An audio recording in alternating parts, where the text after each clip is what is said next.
All right, let's check out some nonstop. Worst GMs ever. There are three cardinal sins for What's up, everybody? If you're ready for this video, put your hands up.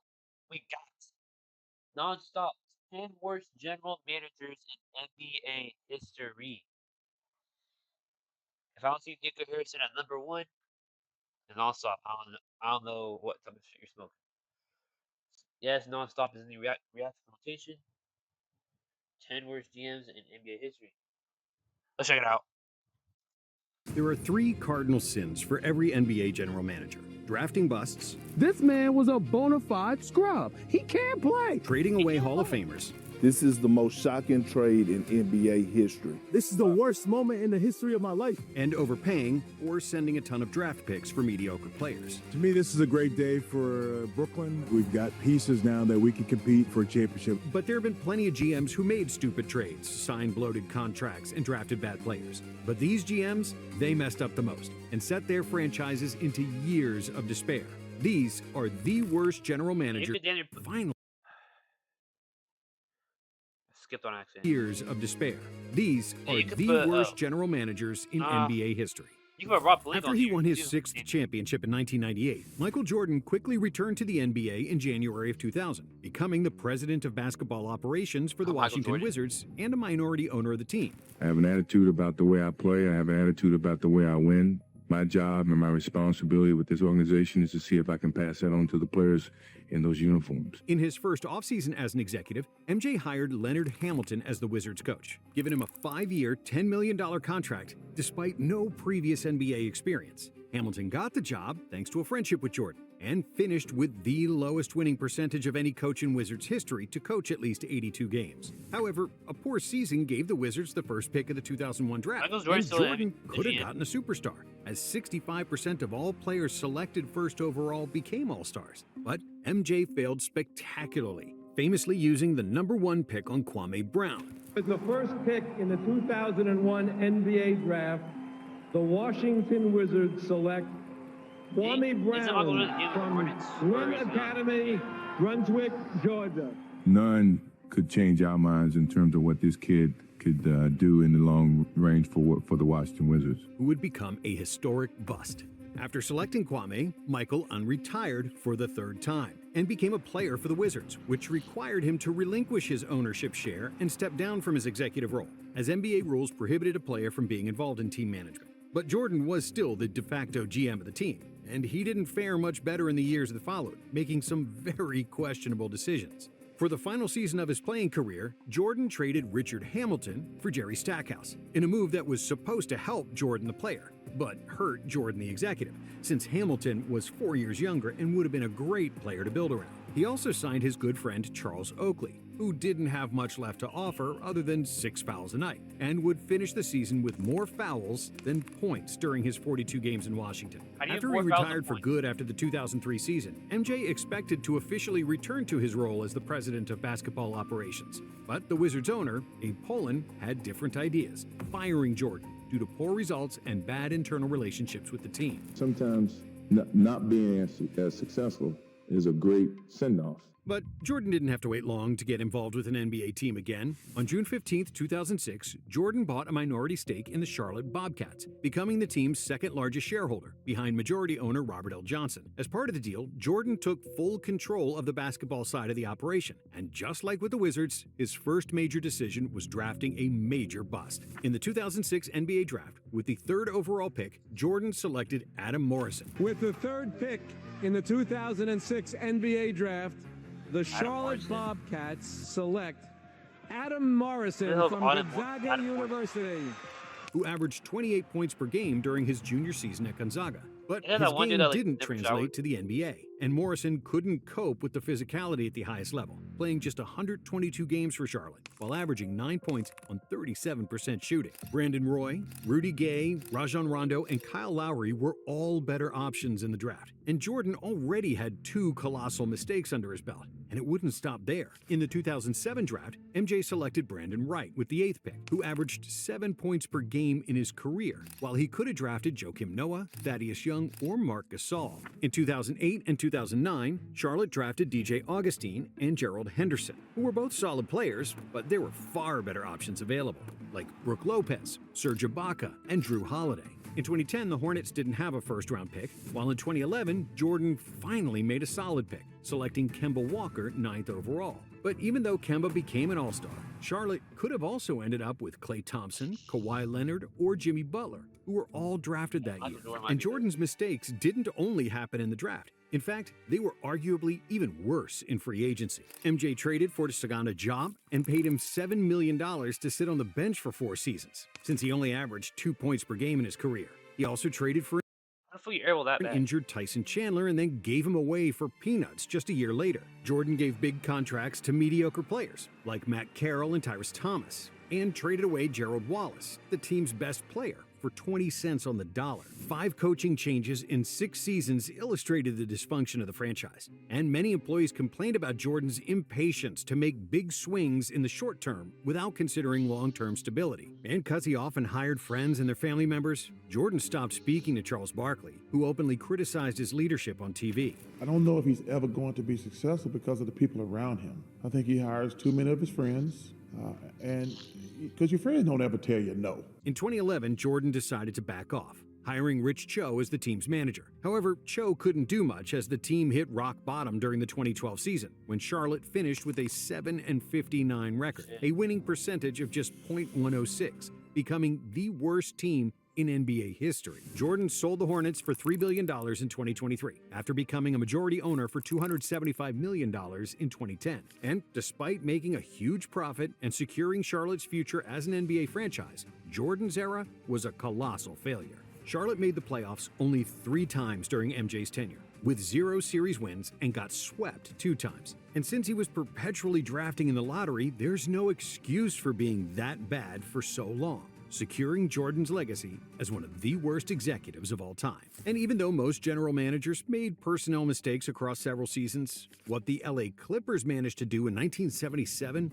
borderlines on insanity. Back then, the Clippers were known as the Buffalo Braves, and they were reasonably successful, with 3 consecutive playoff berths and plenty of talent on the roster. See, the Braves had 3 Hall of Fame players in their prime, plus a Hall of Fame coach. And in the space of just 1.5 years, they messed it all up, with arguably the worst executive decisions, not just in the NBA, but in all of sports.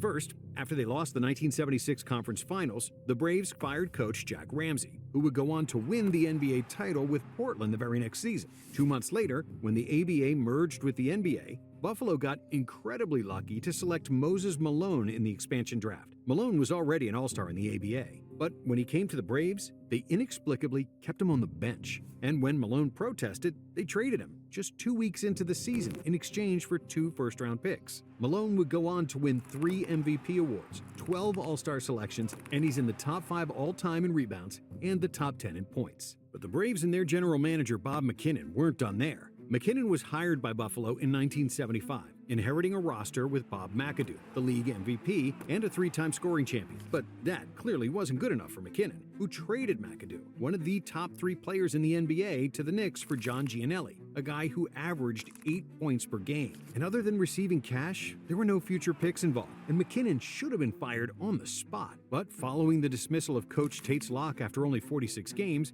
McKinnon took the head coaching job, taking over the Buffalo bench. He was succeeded by Norm Sonju as the general manager, who quickly fired McKinnon after 7 games and hired a new head coach. But Sonju wasn't doing a better job as a GM, because the Braves also had Adrian Dantley on the roster, a future 6-time All-Star and 2-time scoring champion. McKinnon drafted Dantley 6th overall in the 1976 NBA draft, which also featured Robert Parrish and Alex English. But even though Dantley was the player in his class, averaging 20 points per game for Buffalo and winning the 1977 Rookie of the Year, after 1 season, Sonju traded him for Billy Knight. Now granted, Knight was an all-star, so this move wasn't so terrible, or at least it wouldn't have been if the Braves hadn't also traded Knight after only 1 season, along with Tiny Archibald, another future Hall of Famer, for a bunch of nobodies.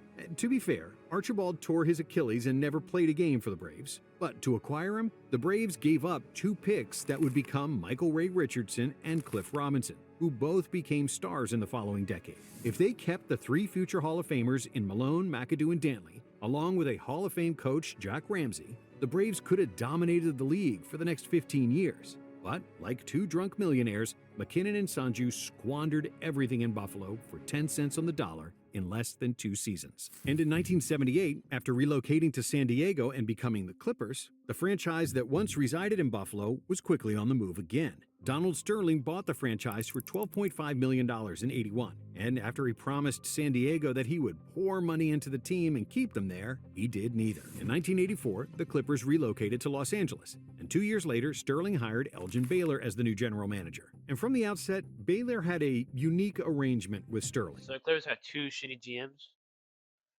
No, they're so Virtually every owner in sports demands winning as a mandate from their GM. But Baylor's main task was to keep the Clippers under the salary cap and not overspend on free agents, which guaranteed him job security no matter how bad things got. And apart from being cheap, Sterling was known for being a tyrant and a racist. Do you think he's a racist? Of course he is. There's no doubt in my mind now. And with such a bad working environment, no free agent ever wanted to sign with the Clippers. Oh, wait, this is the dude that, he was racist, I think. Donald Sterling, he was like racist or something. Became the laughingstock of the NBA. Still, despite his hands being virtually tied in free agency, Baylor had the complete freedom to draft whomever he wanted, since the NBA newcomers were bound by rookie salaries, thus not impeding Sterling's quest to save money. And even though he had a plethora of opportunities to draft a superstar, Baylor never managed to do so during his 22-year tenure as the Clippers GM. In the very first draft in 1987, Baylor selected a very average Reggie Williams ahead of Scottie Pippen, Horace Grant, Kevin Johnson, and Reggie Miller. In 1988, the Clippers had the first pick, thanks to a disastrous 12-70 record in Elgin's first season, and they drafted Danny Manning, who did become an All-Star, but was also injury-prone, and the Clippers traded him after 6 seasons. In 1989, the Clippers had the second overall pick, and they could have nabbed Tim Hardaway, Glenn Rice, or Shawn Kemp, but they opted for Danny Ferry, even though they immediately traded him to Cleveland for Ron Harper. And for the next 5 seasons, the Clippers drafted horribly, but managed to squeeze into the playoffs twice, losing in the first round both times, until they inevitably sank to the bottom in 1995, which earned them the second overall pick.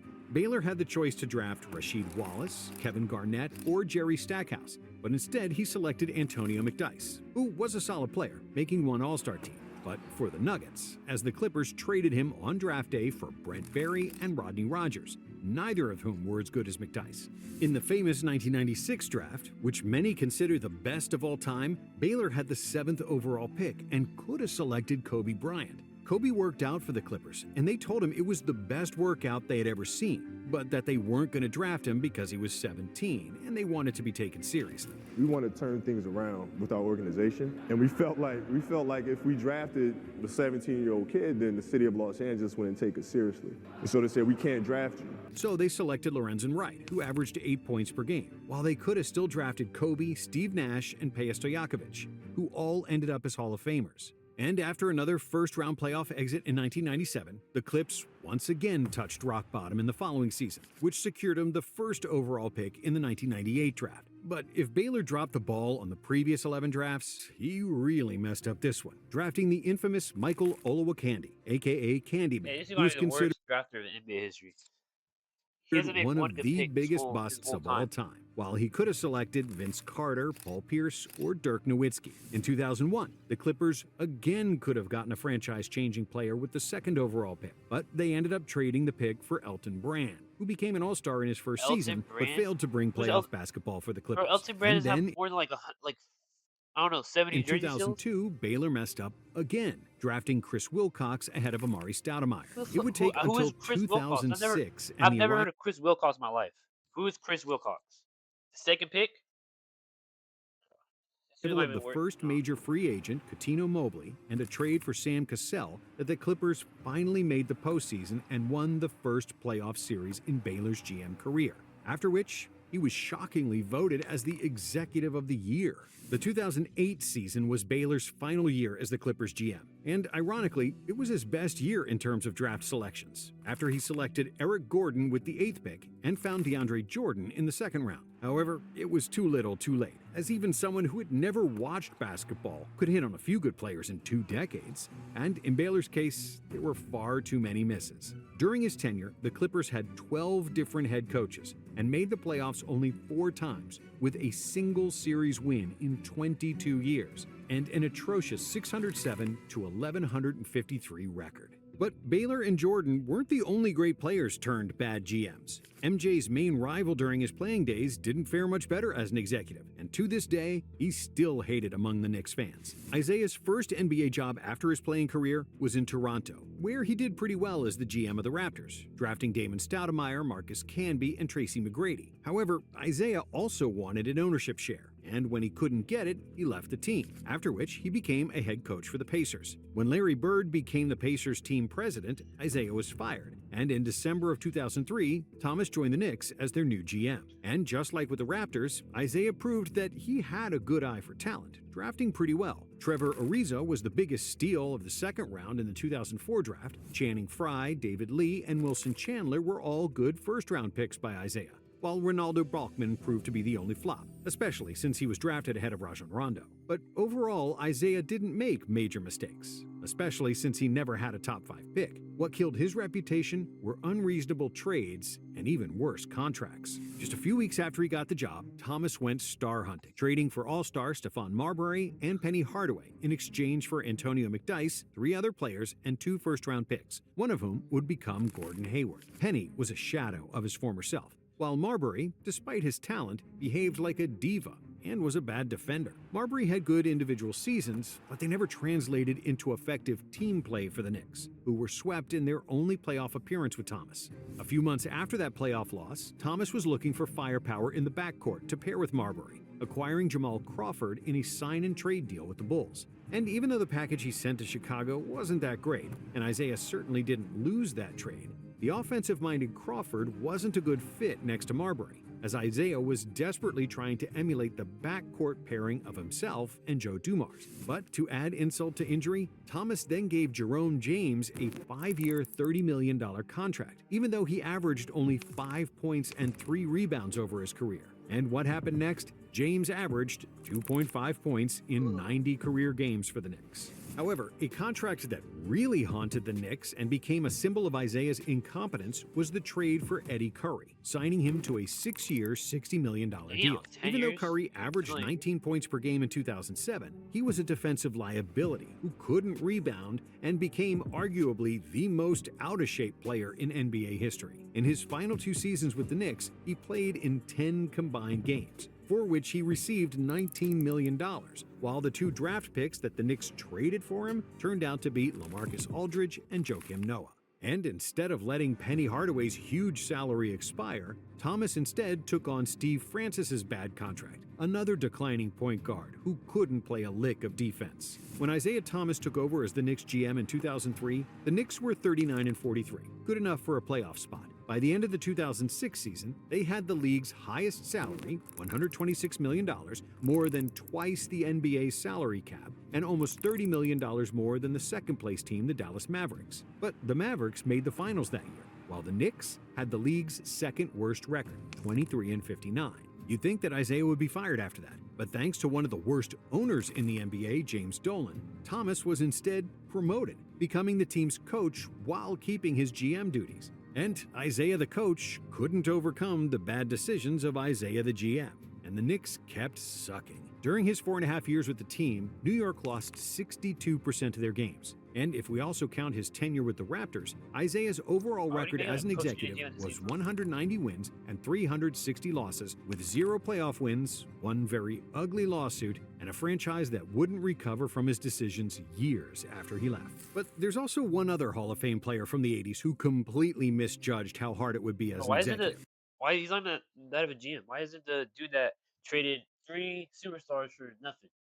He should be number 1. Magic Johnson took over the Lakers as general manager in 2017, and the Lakers fans believed that with him, accountability, stability, and a winning culture would also come. The mere presence alone of Magic Johnson says to Laker Nation, we are taking this seriously. When Johnson first got the job, he inherited a roster with several promising young players, but also the number 2 pick in the 2017 NBA draft, which he used on Lonzo Ball, who was selected too high, partly because of the hype generated by his father. It was a damn mistake.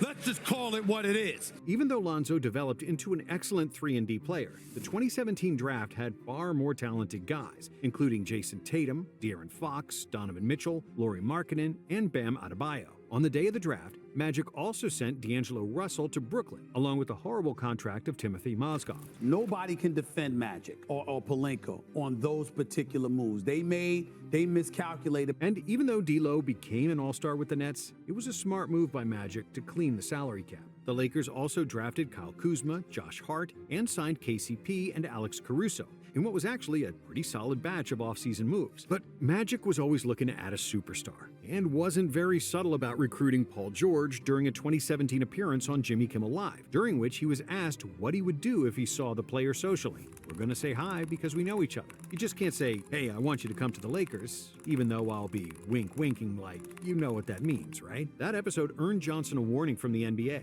and the team was later fined $500,000 for tampering. The message to not just Magic, but all the executives in the league is stop talking about players on other teams. But then, in the 2018 offseason, Magic finally caught the big fish, as LeBron James signed with the Lakers as a free agent, even though Magic had very little to do with LeBron's decision, as James would have probably signed with LA even if Magic wasn't there. All due respect to the Lakers, but LeBron was not a tough free agent signing. LeBron wanted to come to the Lakers, period. But despite making reasonable decisions early on, after LeBron signed, Magic started to make mistakes. After the 2018 season, he didn't re-sign Julius Randle, who signed a 2-year, $17 million deal with the Pelicans, a contract the Lakers could have easily matched. He also let Brook Lopez go, who would have been perfect with LeBron as a three-point shooting rim protector. And Brook was even cheaper, signing with the Bucks for $3.3 million. Instead, Magic surrounded LeBron with non-shooters: Rajon Rondo, Lance Stevenson, JaVale McGee, and Michael Beasley. When the 2019 season started, the Lakers struggled and missed the playoffs despite having the league's best player. To make things even worse, the Lakers offered Ivica Zubac to the Clippers at the trade deadline for 3 months of Mike Muscala, which was one of the worst trades in recent Lakers history, as Zubac became one of the most dependable centers in the NBA. It was reported that the Clippers staff laughed at Magic for giving them Zubac basically for free, while Magic doubled down on this trade, saying that Zubac only averaged 5 points per game, which painfully showed blatant ignorance about a player that should have been the Lakers' starting center for the next decade. There was also the constant speculation about the Anthony Davis trade, which made a giant fracture in the locker room, as the whole Lakers organization looked like a big mess. But not all of Magic's sins were related to roster building. Johnson often traveled and stayed away from the team, had limited office hours, did very little scouting, and had a poor understanding of the salary cap. It was reported that Magic often made decisions without consulting other team members and treated his employees poorly, even though he wasn't committed to the time and didn't even have a desk in his office. There was Magic and there was Earvin. Magic was who you got when the cameras were on. Earvin was who we saw, one Lakers assistant said. Magic also repeatedly told the staff that any of them could be replaced at any time, and would refer to lower-level employees by nicknames, like calling a staffer Big Guy every time they passed each other in the hallway. Some people in the organization also said that Johnson wasn't interested in staffers' feedback, even regarding topics where they were the experts and he was not, as was the case with Tim DeFrancesco, who was the Lakers' strength and conditioning coach, who resigned after Magic wanted all players to be below a certain body fat percentage, even the centers, who naturally carry more fat. It seemed like Magic treated the GM job like a side hustle, believing things would fall into his lap because he was Magic Johnson. But in the modern NBA, bound by the salary cap, it's just not how things work. And Magic realized it too, resigning on April 9th, 2019, doing so in a pretty cowardly fashion, giving up on the team, and not saying anything to anybody in the organization about his decision, essentially laughing in their face. I'm not gonna be here. A month after his resignation, Johnson appeared on ESPN's First Take and said that the Lakers' general manager, Rob Pelinka, was the real reason why he left. No, just Rob. Johnson didn't hold back, saying that Pelinka placed false accusations that Magic wasn't working hard or showing up at the office enough. I start hearing, Magic, you're not working hard enough. Magic's not in the office. And that he was tired of all the backstabbing within the organization. Things being said behind my back, especially when I got to work beside you, knowing that you want my position. Now, Pelinka said that Johnson's allegations weren't true and were surprising to hear. These things are surprising to hear and disheartening. They're just simply not true. But a report later came came out that might have confirmed Magic's words. Bleacher Report senior writer Rick Bucher reported that the Lakers owner Jeannie Buss and Pelinka mistakenly included Magic in emails that were critical of Johnson and some of the decisions he was making. My understanding is that there were some emails that were exchanged between Rob and Jeannie about Magic and about what Magic was and wasn't doing. They were critical emails, and somehow Jeannie was CCing Magic on everything. That was sort of protocol, standard issue. So Magic was seeing emails from Rob to Jeannie that were critical of what he was doing. Johnson also said that he no longer had the power to make decisions as president, feeling that too many people were involved in the decision-making process and that Jeannie kept changing her mind about coach Luke Walton, whom Magic wanted to fire while Buss wanted Walton to stay. After Johnson stepped down, Pelinka became the new general manager, and the Lakers won the championship in the following season, largely due to a trade for Anthony Davis and surrounding LeBron with shooters. But not all bad general managers were former NBA legends. Take Billy King, for example, who was nothing more than a decent college player, but who still managed to screw up not one, but two NBA franchises. King started his career with the Philadelphia 76ers in 1998, inheriting a roster with superstar Allen Iverson. But even though the Sixers made their legendary run to the NBA Finals in 2001, King failed to find the next All-Star player to pair with AI. In the 1998 draft, King passed up Dirk Nowitzki and Paul Pierce in favor of Larry Hughes. In 2001, he drafted Sam Dalembert ahead of Tony Parker and Gilbert Arenas. And in other seasons, he rarely even had a first-round pick, due to trades for declining veterans like Chris Webber. One of King's worst moves came in 2006, when he dealt Iverson to Denver for just Andre Miller and 2 late first-round draft picks, which disgusted Sixers fans and eventually got him fired in 2007. But it didn't take long for King to get hired again, and in 2010, Billy became the new GM of the Nets, where he completely messed up. With a complete disregard for draft picks, King made a series of trades that yielded little in terms of results, but severely derailed a team for the future. In 2011, he sent Derek Favors, Devin Harris, and 2 first-round picks for Darren Williams, which wasn't a bad deal since Darren was an all-star point guard in the prime of his career. In the 2011 draft, King selected Juwan Johnson, whose career lasted for 36 games, while Jimmy Butler was still available. And at the trade deadline, he traded a first-round pick that turned into Damian Lillard for the declining and expensive Gerald Wallace. The Nets then gave up a first-rounder to the Hawks for Joe Johnson's hefty contract, which heavily burdened the salary cap. But the absolute massacre of a trade happened in 2013. King made a trade with the Celtics for Kevin Garnett, Paul Pierce, and Jason Terry, who were a combined 110 years old and were on one-year deals. For the ancient package from Boston, the Nets paid a king's ransom, 5 players and 4 first-round picks, which later turned into Jaylen Brown and Jason Tatum. After the Nets got dominated by LeBron in the 2014 playoffs, Pierce and KG left, and Brooklyn was stuck with a bad roster and no first-round picks, which crippled their franchise for years. And because of that, King was fired during the 2016 season. However, under King, the Nets at least made the playoffs. But what about a GM who had 4 losing seasons, lost 72% of all games, and drafted Johnny Flynn ahead of Steph Curry? It's David Kahn, the Timberwolves general manager from 2009 until 2013, who seemingly couldn't do anything right. When he got hired in 2009, Kahn was blessed with 4 picks in the first round, a general manager's dream. With the 5th pick, he selected Ricky Rubio, followed by another point guard, Johnny Flynn, with the 6th pick, while Steph Curry got drafted 7th by the Warriors. Kahn then drafted yet another point guard at number 18, Ty Lawson, and immediately traded him to the Nuggets, where Lawson had a very productive career. He then traded for a historic bust and hothead Darko Milicic, and later signed him to a big $20 million extension, even though nobody in the league wanted anything to do with Darko, and Kahn could have gotten him for a minimum contract. He also traded Al Jefferson to the Utah Jazz for Costa Koufos, which was another colossal mistake, and then swapped Koufos for an overweight Eddie Curry, which made 0 sense whatsoever. In the 2011 draft, which was one of the stacked classes of all time, Kahn selected Derek Williams, who averaged 9 points per game in his career, while he could have drafted Klay Thompson, Kawhi Leonard,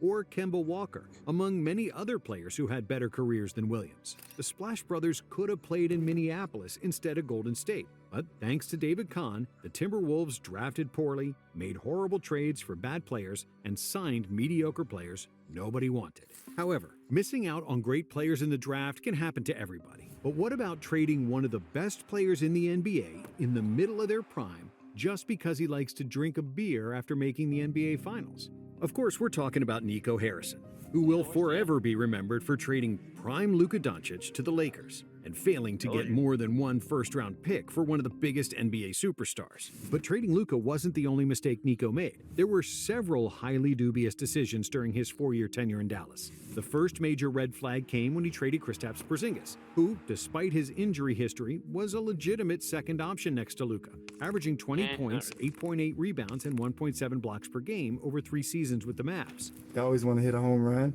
but we definitely we're better off today than we were yesterday. Instead of maximizing his value, Harrison flipped him for Spencer Dinwiddie, who was inconsistent at best, and Davis Bertans, whose 5-year, $80 million contract was one of the worst in the league. And in his most unforgivable move after the Luka trade, Harrison allowed Jalen Brunson to walk to the New York Knicks without even making a serious offer to keep him. Brunson, who had just averaged 21.6 points and 3.7 assists in the 2022 playoffs, became a superstar for the Knicks, and the Mavericks could have signed him at a discount rate. After the 2021 season, Jalen was eligible for a 4-year extension of his rookie deal worth $55.5 million.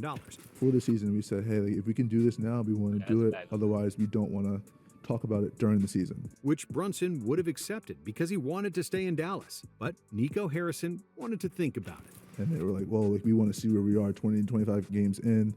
Up to the trade deadline, I didn't hear anything about extension. And the following summer, he again declined to offer Brunson a contract, deeming that he wasn't worth $100 million over 4 years. After which, the Knicks swooped in and Brunson left for nothing. During the 2023 trade deadline, the Mavs replaced Brunson's production by trading for Kyrie Irving, a decision that proved a good short-term move. But given Kyrie's injury history, it also hurt the Mavs in the long run. He then let a key role player, Derrick Jones Jr., leave in free agency and signed several washed-up players, including Klay Thompson, who was well past his prime. The Mavericks still made the 2024 NBA Finals thanks to Doncic. But then, on February 2nd, 2025, Nico Harrison shocked the world by trading Luka to the Lakers for Anthony Davis, Max Christie, and a single first-round pick. They traded a top 3, top 4 player in the league who's 6 years younger than Anthony Davis. Luka was only 25 at the time of the trade, and he was supposed to be a Maverick for life and get a statue next to Dirk Nowitzki. Somebody in Nico's position should not have wanted to give up on a 25-year-old global iconic basketball superstar. And to get just one for him, while players like Rudy Gobert got traded for 5 players and 5 first-round picks, and Mikal Bridges, who yielded 5 firsts, made things even worse. I did know that Luka was important to the fan base. I didn't quite know it to what level. To trade a guy like Doncic was borderline insanity. And because it was done without a trade request, in complete silence, without anyone knowing, not even the agents or the players themselves, makes it easily one of the dumbest trades in NBA history. You can also be called stupid for doing it. And that's exactly what I'm calling Dallas Mavs ownership. Stupid for doing what they did. But Nico wasn't done there. And just 2 days after the Luka trade, he traded Quentin Grimes to the Sixers for Caleb Martin, which was another mistake. Martin is barely playing for the Mavs, while Grimes has carved out a nice role for himself coming off the bench in Philly. And even though they lucked out and got the #1 pick in the 2025 draft, which gave them the opportunity to draft Cooper Flagg, the Mavs will almost certainly miss the playoffs for the 2nd consecutive season after making the NBA Finals. And the only guy to blame for that is Nico Harrison. When you have 20,000 people in this stadium chanting "Fire Nico," you really feel it. Finally, to save face and clear the negative energy around the franchise, the Mavericks fired Nico after a poor start to the 2026 season. But nothing can bring Luka back. And for that, Nico Harrison will forever be remembered as one of the worst general managers of all time. Well, one, I think I've done a really good job here. Thank you for watching. And if you like this video, we have another one for you right here. Here's why I think like is the worst GM. I think Nico is that one dude who traded an MVP for role players is second. He's a dumbass. So it's him and not Luka dude. And then the Billy King dude. Those are 3 worst GMs in NBA history. But that was an interesting video from Nonstop. I was locked in, that's why I wasn't really watching it that much.